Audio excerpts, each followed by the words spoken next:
Olá, bem-vinda ao podcast da Escola de Saúde Integral da Mulher, um espaço onde falamos da nossa saúde desde muitas perspectivas diferentes e numa ótica abrangente.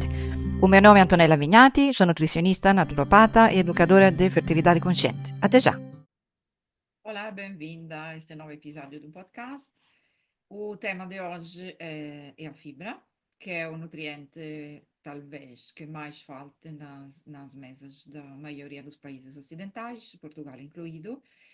E vamos fazer um excurso através dos seguintes temas. Vamos falar primeiro do fiber gap, portanto, da falta de fibra a nível mundial e nacional em Portugal, do peso da falta de fibra ou da deficiência de fibra alimentar na saúde a nível coletivo, então a nível epidemiológico.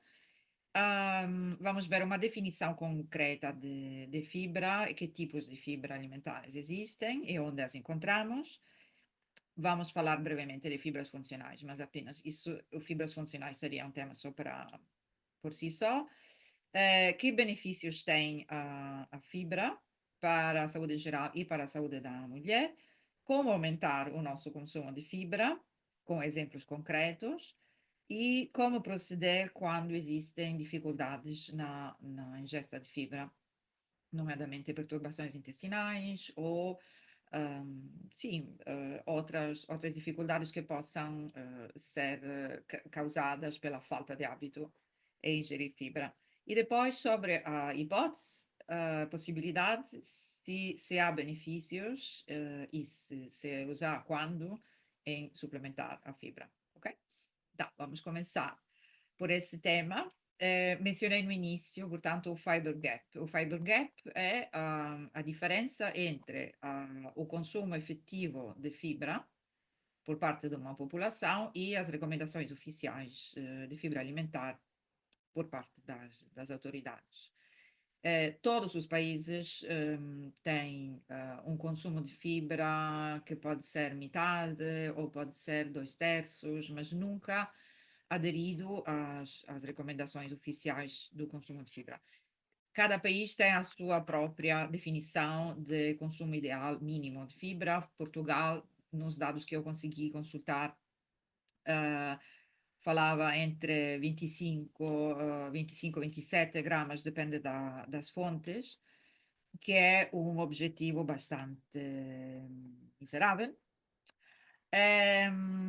E mesmo assim não consegue chegar lá. Estados Unidos chega mais ou menos à metade daquilo que é a recomendação lá, que é 38 gramas, depois é adaptado a homens e mulheres, mas é grosso modo isso. Portanto, quase todos os países, ou todos os países ocidentais, têm uma enorme dificuldade em atingir o mínimo dos mínimos do consumo recomendado de fibra. E, além disso, temos uma sobreestimação considerável daquilo que as pessoas acham que é o seu próprio consumo de fibra. Portanto, isto tudo, portanto, essa dificuldade e esses números abaixo das recomendações, temos que considerar que estão ainda mais embaixo, provavelmente, porque as pessoas tendem a sobreestimar o seu consumo de fibra, tendem a referir um consumo de fibra superior à realidade. Isso por vários motivos, entre os quais a falta de realmente percepção daquilo que é o conteúdo em fibra efetivo dos alimentos que consomem. Qual é o peso, portanto, dessa deficiência de fibra na saúde? Vou citar só uns dados relativamente recentes, que são de 2019, que é o estudo Burden of Disease na União Europeia, só na União Europeia, onde estimava-se que só em 2019 aconteceram 60 mil mortes diretamente relacionadas com a deficiência de fibra e mais de 1 milhão de anos de vida afetados por incapacidade devido às consequências da deficiência do consumo de fibra, nomeadamente doença cardíaca isquêmica, AVC, cancro do cólon, diabetes e outras doenças não transmissíveis. Ok, portanto, agora vamos nos colocar na solução, mas temos que partir da base. O que é a fibra? A fibra, toda a gente sabe, tem uma noção mais ou menos do que é fibra, mas vamos aprofundar. A fibra é um hidrato de carbono, é a parte do alimento que não é do alimento vegetal, que é sempre só vegetal, que não é absorvida pelo organismo humano, portanto não é digerível, não é digerida, e passa praticamente intatta pelo tubo digestivo. Ok? Agora, há diferentes tipos de fibra, há dois tipos de fibra. Pela sua solubilidade, podemos classificar a fibra insolúvel e insolúvel. A fibra solúvel, tipicamente, se diz, se vocês pesquisarem, vão encontrar uma definição que diz, claramente, solúvel, como diz o nome, é solúvel em água, e tipicamente se diz que forma géis e baixa o colesterol e a glicemia. Mas nem todas as fibras solúveis fazem isso, e depois vamos aprofundar isso. A fibra insolúvel diz tipicamente que ajuda o funcionamento intestinal porque absorve água e aumenta o peristaltismo. Mas vamos ver em detalhe a fibra solúvel. A fibra solúvel, por sua vez, divide-se em fibras viscosas e fibras não viscosas. Portanto, fibras viscosas, como a psyllium, os beta-glucanos que existem em alguns cereais e que existem sobretudo nos cogumelos, a goma de guar, que é uma fibra assim que se usa como espessante ou então como suplemento para determinadas situações patológicas. Portanto, essas fibras são aquelas que realmente formam géis viscosos e essas sim baixam o colesterol, pelo menos o colesterol LDL, que é aquilo que não queremos, conseguem atuar o controle glicêmico, portanto, conseguem atenuar a curva glicêmica das refeições com as quais são ingeridas, regulam o intestino e por regular não entendemos só que tem um efeito laxante, mas que tem um efeito regulador, portanto, onde há situações de diarreia, conseguem travar essa diarreia e onde há situações de obstipação, conseguem acelerar o trânsito. Portanto, efetivamente tem um efeito modulador do trânsito intestinal. Os beta-glucanos dos cereais são os mais relevantes nesses aspectos relativamente à glicemia e colesterol, relativamente às outras duas fibras que eu mencionei, que são fibras funcionais, na verdade, mais que alimentares. As pessoas não comem propriamente psyllium e não comem propriamente goma de guara, não sei como espessante.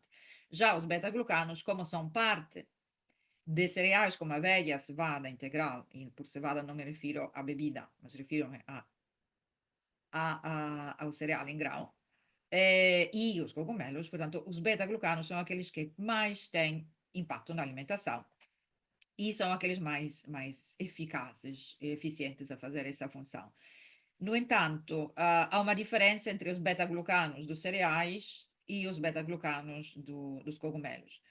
Os beta-glucanos dos cogumelos comestíveis e medicinais, especialmente dos que estão dos que são medicinais, mas também há cogumelos comestíveis que têm muito essas características, são, portanto, mais ramificados, têm uma estrutura mais complexa e, portanto, além de fazer essa função de baixar o colesterol e regular a glicemia, tem também um papel sobre o sistema imunitário. Portanto, atuam como imunomoduladores, melhoram a resposta imunitária, innata e adaptativa, e tem, portanto, efeito também antitumoral, porque favorece a apoptose de células tumorais e baixa o stress oxidativo. Portanto, os cogumelos têm beta-glucanos mais com uma área de atuação mais abrangente que os beta-glucanos dos cereais. Provavelmente tem visto essa claim de conter beta-glucanos que baixam o colesterol em alguns produtos saudáveis, entre aspas, tipo as bolachas de aveia ou outros produtos à base de cereais. Dificilmente vão ver esses claims sem ser em cogumelos medicinais. Depois temos, portanto, solúvel viscosa, já falamos disso, beta-glucanos e outras duas fibras que são psyllium e guar.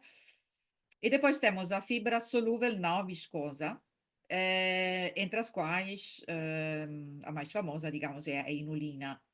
Só que a inulina, na verdade, inulina existe numa série de alimentos vegetais, alhos, cebolas, a chicória, da qual também é extraída, e daí vem o suplemento de inulina. Mas atenção, quando nós vemos inulina na lista dos ingredientes de um produto, tipo umas bolachas ou uns cereais do pequeno almoço, quando nós vemos a presença dessa inulina, ou quando encontramos na herbanária num frasquinho como suplemento alimentar, essa, na verdade, tecnicamente não é bem inulina, mas é FOS, é frutto oligosaccharides, é um frutto oligosaccharido, que é diferente tecnicamente da inulina.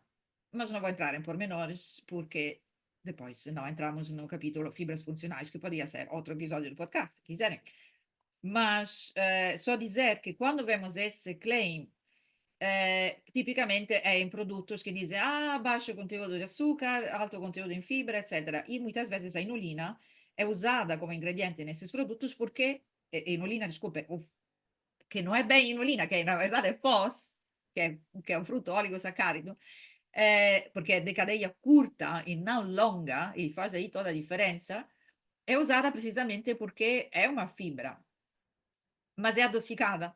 E então a indústria consegue usar menos açúcar nesse produto e adicionar fibra, que é interessante para o claim que a indústria quer fazer, mas para todos os efeitos, quando nós ingerimos essa inulina de cadeia curta ou FOS, há uma hidrolisação que basicamente transforma outra vez a FOS, ou inulina, de cadeia curta, naquilo que é originariamente que são frutose, molécula de frutose. Portanto, basicamente acaba por voltar a ser um açúcar. E então, o efeito, sim, é uma fibra, mas não é bem a mesma coisa que dizer que tem inulina verdadeira, que é de cadeia longa. E essa tipicamente não está nesse tipo de produtos. Tá bem? Mas isso depois aprofundamos noutro momento. Ok, as fibras não viscosas, e portanto fibra solúvel não viscosa que existem numa enorme variedade de alimentos vegetais, sempre vegetais, cenouras, muitas hortaliças, muitas frutas, etc. hum, não alteram a consistência das fezes e não promovem aumento da absorção da água na massa fecal. E, em qualquer caso, há benefícios desse tipo de fibra também. Mas não é bem aquele benefício que geralmente se atribui a todas as fibras solúveis, que é de baixar o colesterol, etc. Ok, e depois temos a fibra insolúvel, que existe, por exemplo, nos farelos, tipo farelo de trigo, por exemplo, que visivamente também é mais seca, nós percebemos que é uma fibra não tão viscosa, não tão gelificante, é mais seca, e essa aumenta o volume fecal por um mecanismo irritativo da mucosa, ou seja, a mucosa absorve água, porque, e estimula a secreção de água também do bolo fecal e, portanto, ajuda sobretudo na obstipação. Mas não tem um efeito prebiótico, ou seja, não é fermentativa. Esqueci de dizer uma coisa importante que é as fibras solúveis não viscosas, geralmente têm um efeito prebiótico, ou seja, alimentam as bactérias intestinais, alimentam a microbiota, selecionando estirpes bacterianas interessantes para a nossa saúde, fermentando, portanto, são fibras fermentáveis. E é por isso que algumas pessoas mais sensíveis, nomeadamente síndrome do intestino irritável ou situações em que o intestino é mais sensível à fibra, essa fermentação pode gerar algum desconforto. Ok? A fibra insolúvel, farelos e fibras mais secas em geral, não fermentam e, portanto, não têm o mesmo efeito prebiótico, portanto, não conseguem alimentar as bactérias benéficas do intestino. Ok. Benefícios gerais do consumo de fibra, do alto consumo de fibra. Já vamos ver o que entendemos por alto consumo de fibra. Então, para já regulam intestino, portanto, regulam no sentido, quer no sentido de atuar sobre situações de obstipação, quer em situações de diarreia. Controla o colesterol, portanto, baixa o colesterol, especialmente o mau, entre aspas, o LDL, e isso é especialmente verdade no caso da fibra solúvel, especialmente os beta-glucanos. Como exemplo, encontramos isso muito na aveia, nas maçãs, na cevada e nos cogumelos. O controlo do peso, evidentemente, onde há muita fibra, existe maior saciedade.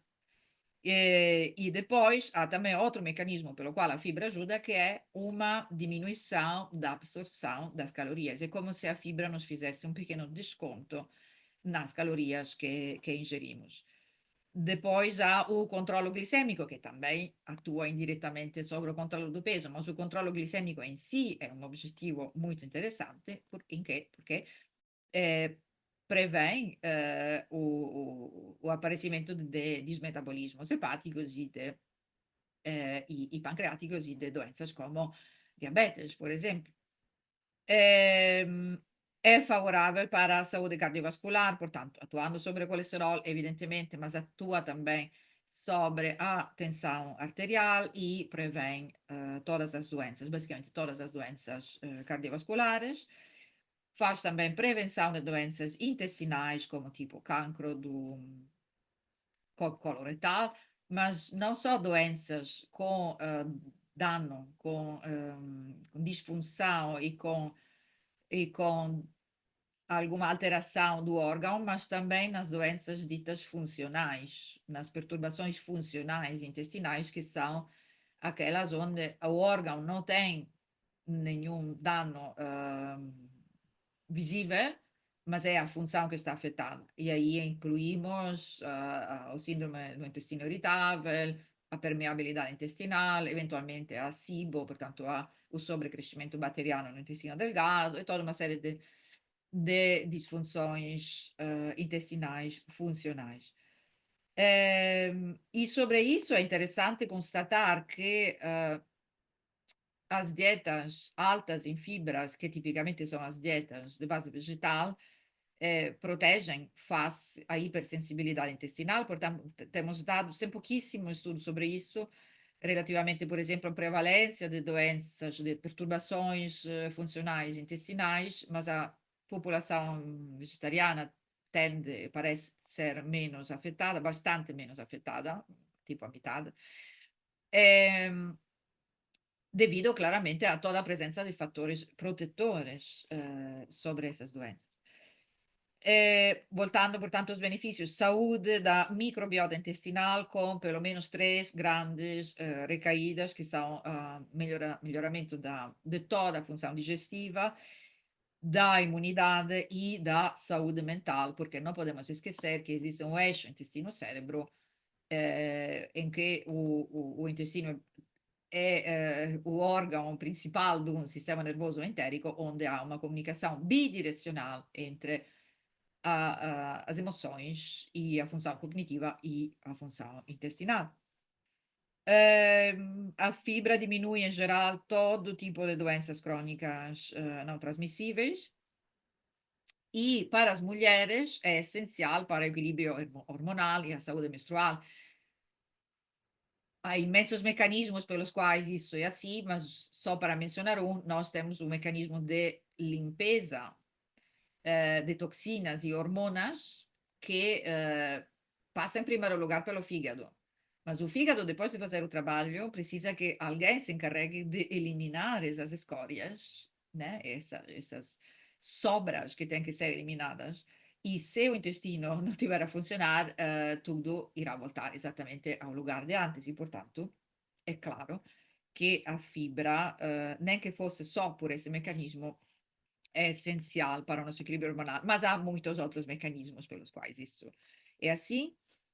A fibra protege da osteoporose, a fibra solúvel em particular, e as fibras solúveis não viscosas em particular, aumentam a absorção de cálcio e de isoflavonas, desde que tenhamos um consumo decente de isoflavonas. Que são fitoestrogênios presentes nas leguminosas, especialmente na soja. E isso explica por que, quando as mulheres na perimenopausa e menopausa tomam esses suplementos de isoflavonas, algumas têm benefícios e outras não. Acho que não é porque essas isoflavonas precisam de determinadas condições intestinais para serem absorvidas. E se em uma dieta onde a fibra brilha pela sua escassez, isso não vai acontecer. Okay? E, portanto, não haverá benefícios da toma de suplementos de isoflavonas, por exemplo, no alívio dos afrontamentos ou de outras queixas da menopausa. Sobre o cálcio também é um mineral que se beneficia imenso da presença de fibra solúvel no nosso dia a dia, no nosso intestino. E além do cálcio, a fibra melhora a absorção de outros micronutrientes, entre os quais o ferro, por exemplo. E, portanto, é claro que condições de desnutrição, muitas vezes começamos a abordá-las mesmo a partir da fibra. Desnutrição ou má nutrição. E às vezes nós achamos que desnutrição e carências nutricionais só têm a ver com dietas pobres ou com dietas. Muitas vezes existe muito preconceito que uma dieta de base vegetal irá ter imensas deficiências nutricionais e ninguém olha para o elefante na sala, que é a enorme deficiência nutricional de populações inteiras, que é a deficiência de fibra. Ok, portanto, quanta fibra é necessário assumir por dia? Então, voltando aqui àquilo que falamos no início, 25 a 35 gramas por dia, mais ou menos, depende das recomendações, depende dos países. Que é um objetivo bastante modesto, especialmente se ficarmos mais próximos da margem inferior, tipo 25 gramas de fibra por dia. Um objetivo bastante mais simpático seria pensar nos 40, 45 gramas de fibra alimentar por dia.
Obrigada por nos ouvir.